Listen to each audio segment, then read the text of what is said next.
Sir, ಈಗ ಸಿದ್ದರಾಮಯ್ಯ ಅವರು ರಾಜೀನಾಮೆ ಕೊಡ್ಬೇಕಂತ ಹೇಳಿ ಜೋಶಿ ಮೊದಲ ಆಗ್ರಹ ಮಾಡ್ತಾರೆ. ಅಲ್ಲ, ಎದಕ್ ಕೊಡ್ಬೇಕ್ರಿ? ವಾಲ್ಮೀಕಿ ಹಗರಣ ಇರ್ಬೋದು, ಮೂಡ ಅಲ್ರಿ, ಅದೇ ನಿನ್ನೇನೆ ಹೇಳಿದ್ರಿ, ಮೂಡಾ ಸೈಟ್ ಕೊಟ್ಟರು ಇವ್ರೆ. ಯಾರು ಕೊಟ್ಟಿದ್ site? MUDA site is given by BJP government only.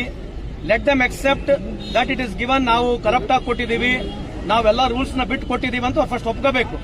Site ಅವ್ರು ಕೊಟ್ಟು ರಾಜೀನಾಮೆ ನಮಗೆ ಕೊಡಂತಂದ್ರೆ ಹೆಂಗ್ರಿ ಅದು?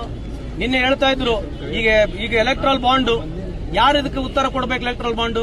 ಆಮೇಲೆ ಪ್ರಹ್ಲಾದ್ ಜೋಶಿ ಸಾಹೇಬರು ಮುಖ್ಯಮಂತ್ರಿಯವರು ರಾಜೀನಾಮೆ ಕೊಡ್ಬೇಕಂತ ಹೇಳ್ತಾ ಇದಾರಲ್ಲ, ನಿಮ್ಮ ಕಾಲಾವಧಿಯಲ್ಲಿ 530 ಮೈನಿಂಗ್ ಲೀಸ್ಗಳನ್ನ ಅಂಬಾನಿ ಅದಾನಿ ಅವ್ರಿಗೆ ಕೊಟ್ಟಿದ್ದೀರಿ.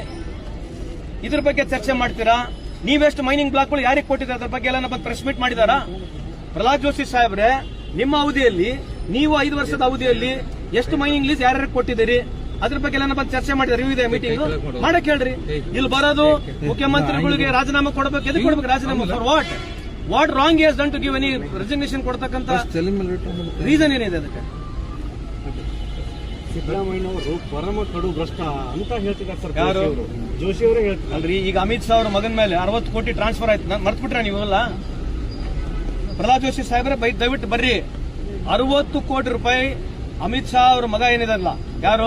ಜೈಸಾ, ಅವ್ರಿರ್ತಕ್ಕಂಥ ಬ್ಯಾಂಕ್ ನಲ್ಲಿ ಟ್ರಾನ್ಸ್ಫರ್ ಆಗಿರ್ತಕ್ಕಂಥ ಡಾಟಾ ಕೊಡ್ಲಾ ಡಾಟಾ? ಸುಮ್ಮನೆ ಏನೋ ಮಾತಾಡಬೇಕು. ಪ್ರಹ್ಲಾದ್ ಜೋಶಿ ಸಾಹೇಬ್